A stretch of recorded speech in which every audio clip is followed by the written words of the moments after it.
Salutare internet și bine te-am regăsit pe canalul nostru de YouTube. Astăzi vom vorbi despre Google Pixel 4. Da, știu, a trecut ceva vreme din octombrie 2019 până acum în ianuarie 2020. Știți voi cum e cu produsele la lansare. Îl iei atunci, bam, ai un bug în software sau nu știu ce probleme hardware pentru că telefoanele alea fac parte din primul batch și așa mai departe. Și ca un mic sfat, să spun așa, întotdeauna este bine să-ți iei un telefon, orice fel de telefon, la o lună, 2 luni după lansare. Nu neapărat că o să-și scadă prețul, pentru că în cazul Apple nu se întâmplă acest lucru, nici în cazul Samsung, nici în cazul Huawei.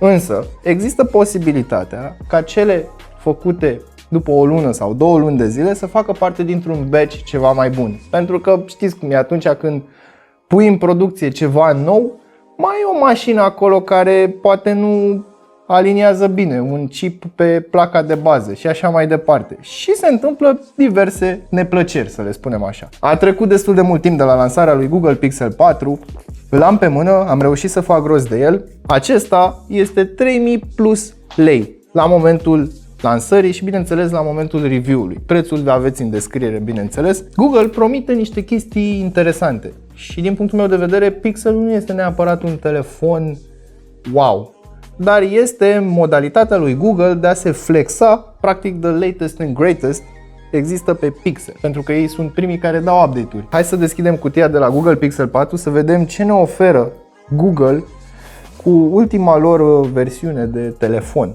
Dar înainte de toate, nu uita să te abonezi și să activezi notificările, iar mai apoi intră pe cel.ro/giveaway pentru a te înscrie în concurs. După ce deschidem cutia, suntem întâmpinați de telefon, care stă foarte frumos în acest suport. Mai departe avem un plic cu foarte multă papeterie și cheița pentru SIM, cablul de alimentare și transfer date USB tip C la USB tip C, un adaptor de la USB tip C la USB normal și în final avem și încărcătorul pentru priză ce suportă 18W fast charge, are un rating de 5V 3A, 9V 2A. Bun, deci bateria acestui telefon se va încărca destul de repede. Cam atât găsim în acest pachet. Trebuie să le dau credit pentru cât de solidă este această cutie. Îmi place, miroase și frumos. Miroase așa, a ceva dulce. Da, miroase a hârtie proaspătă. Hai să ne uităm la telefon mai îndeaproape și în cazul în care n-ați observat, m-am asortat astăzi cu Google Pixel pentru că este negru și mi-am luat și o tricou negru ca să fim în același ton. Nu văd de ce au pus modulul de 2 camere într-un pătrat, cum am văzut la iPhone și la câteva modele de Huawei și, după cum am spus și în episoadele trecute, probabil acesta va fi trendul pe 2020. În schimb, îmi place foarte mult această sticlă neagră pe spate, este un design destul de minimalist, aș putea spune, dacă te uiți așa. Acum întrebarea e, oare ce ori fi fost pe la Google, pe acolo? Ce s-a întâmplat cu Google de s-au gândit ei să pună 2 camere și au trecut și ei în trendul acesta de dual camera? Rama este făcută din aluminiu și are un finisaj mat, texturat foarte finuț, se simte foarte bine în mână și te ajută atunci când vrei să ții telefonul cam așa. Ai grip foarte bun. Bine, în comparație cu alte telefoane de pe piață, este destul de micuț. Poți să-l folosești cu o singură mână, să ajungi dintr-o parte în cealaltă a ramei, fără absolut nicio problemă. În schimb, această problemă cu amprentele nu o să dispară decât atunci când vei pune o husă. În partea din stânga avem sertarul pentru SIM și da, SIM, pentru că nu este dual SIM și nu avem nici suport pentru card microSD. În partea din dreapta avem cele 2 butoane de volum și butonul de power, care este alb, iese în evidență. În partea de jos, microfon, difuzor principal, mufă de alimentare USB tip C, iar aici în partea de sus este camera și cu alți câțiva senzori noi despre care o să vorbim puțin mai încolo în videoclip și difuzorul pentru apeluri care dublează ca difuzor pentru muzică. Așadar avem sunet de sus, sunet de jos, un aranjament stereo care se aude destul de bine, la fel cum am fost obișnuiți de Google pe telefoanele lor. Așa la prima vedere, telefonul este unul foarte bine făcut, foarte bine finisat și îți dă senzația de premium cu adevărat. Înainte de a vorbi despre specificațiile tehnice ale acestui telefon, hai să ne uităm puțin la această frunte oribilă. nu vreau să fiu răutăcios, nu vreau să supăr pe cineva, dar pur și simplu, de ce faci un telefon care nu este simetric? Pur și simplu te uiți, dai scroll, te uiți în partea de sus a telefonului și la un moment dat spui: hei, uite, mai am niște telefon în partea de sus. Și nu că mai am niște telefon în partea de sus, mai am mult telefon în partea de sus. Acum vreau să vorbesc pur și simplu despre decizia de design. Nu știu, parcă mai degrabă ar fi fost telefonul așa, normal, decât invers. Sau mai bine îl făceau așa și lăsau notch-ul ăla sau puneau un notch mai micuț. Trecând peste acest aspect, în care am fost destul de răutăcios, dar probabil mulți dintre voi veți îndrăgi acest design, mulți dintre voi nu veți îndrăgi acest design. Hai să vorbim despre ecran. Avem un panou pe OLED de 5,7 inch în diagonală, 2280 de pixeli pe 1080, adică Full HD Plus cu 444 de pixeli per inch. Este compatibil HDR, DCI-P3 în proporție de 100%, avem și Always On Display, bineînțeles. Este protejat Gorilla Glass 5 și cireașa de pe tort, panou de 90 de Hz. În sfârșit, un telefon Pixel cu un ecran ceva mai fluid. Dar asta nu e tot. Ei bine, înainte, acest telefon avea o mică situație. În momentul în care dădeai luminozitatea mai mică, nu mai aveai 90 de Hz și nu puteai să selectezi acest lucru. Acum te poți duce în setări, la ecran, Advanced și ai o opțiune Smooth Display și poți activa sau dezactiva această opțiune. Acum hai să vă spun și cealaltă parte mai neinteresantă a acestei opțiuni, chiar dacă avem o interfață foarte fluidă datorită acestui ecran, avem o baterie de 2800 de mAh. Da, 2800 de mAh la sfârșit de 2019, în condițiile în care majoritatea producătorilor de pe piață pun baterii de cel puțin 3000 de mAh. Mergem mai departe către sistemul de operare și software. Evident, acest telefon vine din fabrică cu Android 10 și cu noile îmbunătățiri și noile brizuri de la Google. Avem și această opțiune prin care poți stoarce telefonul și, bineînțeles, Google Assistant îți va veni în ajutor. 855 cu 6 GB RAM, 64 de GB spațiu de stocare intern, există și varianta cu 128 în cazul în care ai nevoie de mai mult spațiu. Hai să ne uităm în testele sintetice.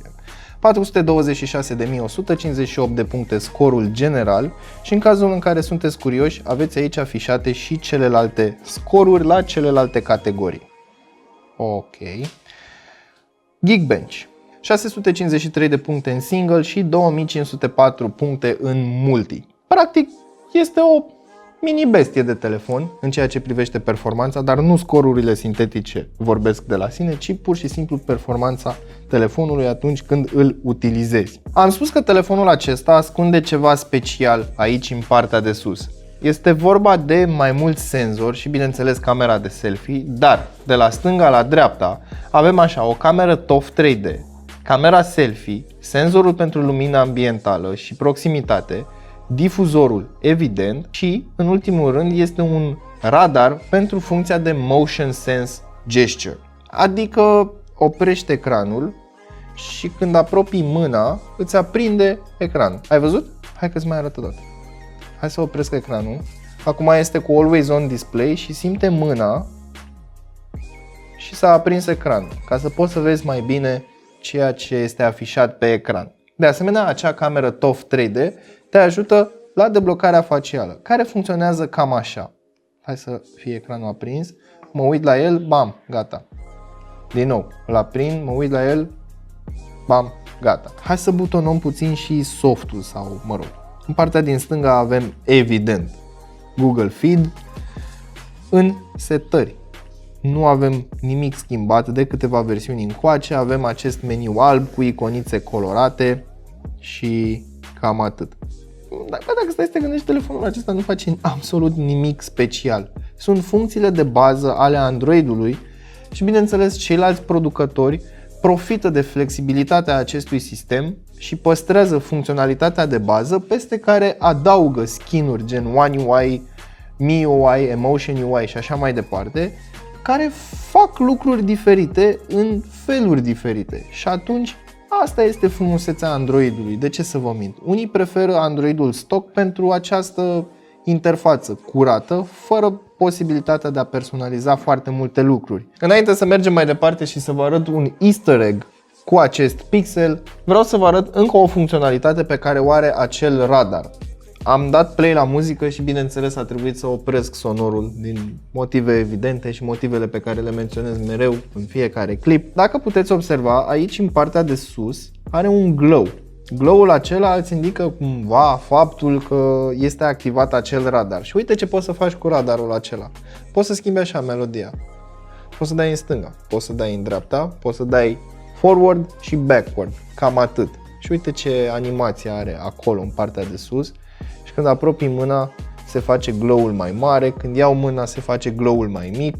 Și da, e o bucățică de tehnologie foarte interesantă dacă mă întreb pe mine. Aș vrea să pot să fac așa ușor sus, ușor jos, ca să-l dau mai tare și mai încet și cumva mi se pare o implementare a gesturilor acestea prin aer mai interesantă decât ceea ce am văzut la LG. Dacă mai țineți minte, avea un senzor și puteai să faci așa în stânga, în dreapta pentru volum. Iar acum să trecem către al doilea easter egg. Îmi trebuie cutia pentru așa ceva. Așa, bun. O să pun așa cutia și o să intru în cameră și în cameră trebuie să mergem la More, Lens. Ia, să dăm un pic mai sus.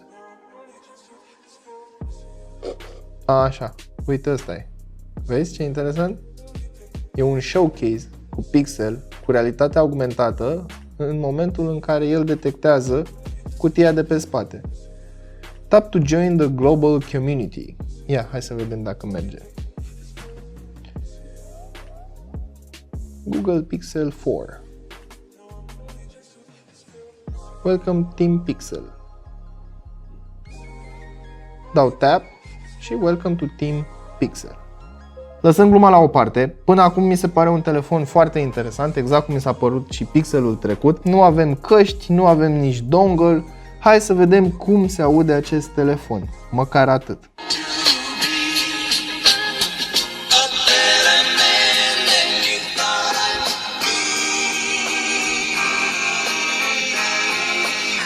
Telefonul se aude foarte tare, este unul dintre telefoanele care au difuzoare puternice.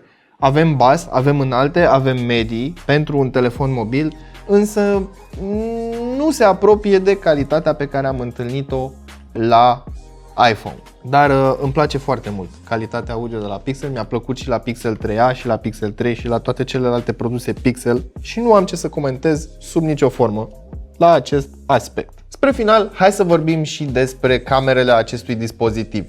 Google de obicei nu pune foarte mult accent pe hardware. Așadar, camera principală este de 12 megapixeli f1.7, ce are suport pentru stabilizare optică, iar camera secundară este de 16 megapixeli f2.4 și are zoom optic 2x. Deci este o lentilă telefoto, de asemenea și aceasta are stabilizare optică. Google întotdeauna s-a bazat pe softul lor. Dacă stai să te uiți și la telefoanele anterioare și ai compara detaliile tehnice de pe camerele de la Google Pixel cu restul competiției, vei observa că nu sunt extraordinare sau cel puțin nu au nimic special. Sincer, în 2020, acum când eu îi fac review, deși telefonul a ieșit în 2019, dacă stai să te gândești, 12 megapixeli f1.7. Samsung avea cameră cu f1.7 și pe seria lor ieftină de telefoane A și așa mai departe. Iar acum telefoanele au 20 de megapixeli, 30, 40, 48, 108 megapixeli și așa mai departe. Mă face să cred că Google mereu a pus accent pe partea software și trebuie să recunoști că le-a ieșit foarte, foarte bine. Din punctul meu de vedere, este unul dintre singurele telefoane de pe piață care pot concura cu iPhone direct, bară la bară. De ce? Pentru că ambele camere sunt limitate din punct de vedere software în ceea ce te lasă pe tine să faci. Nu ai manual mode, nu ai pro mode, nu ai absolut nimic.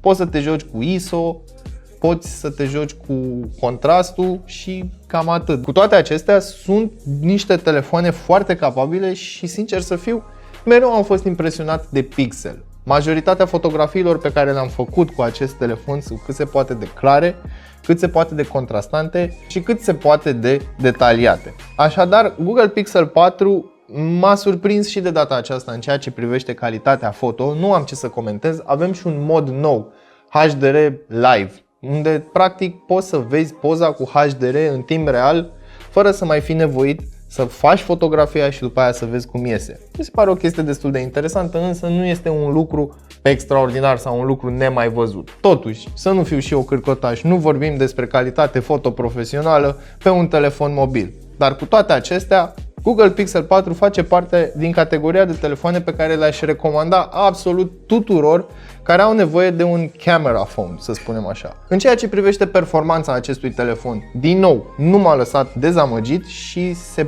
pune și se pupă foarte, foarte bine cu Samsung S10, Apple și așa mai departe. Plus, sistemul de operare este foarte chel, să spunem așa, practic este un showcase al lui Google în ceea ce privește un sistem de operare. În schimb, designul, faptul că am această frunte mai mare decât bărbia și nu este simetric și da, înțeleg, au trebuit să pun aceste componente hardware și senzori și radar și așa mai departe, dar totuși puteau să facă telefonul simetric. Nu-mi place și din punctul meu de vedere parcă mai degrabă arată telefonul decent cu susul în jos, în loc să-l ții așa.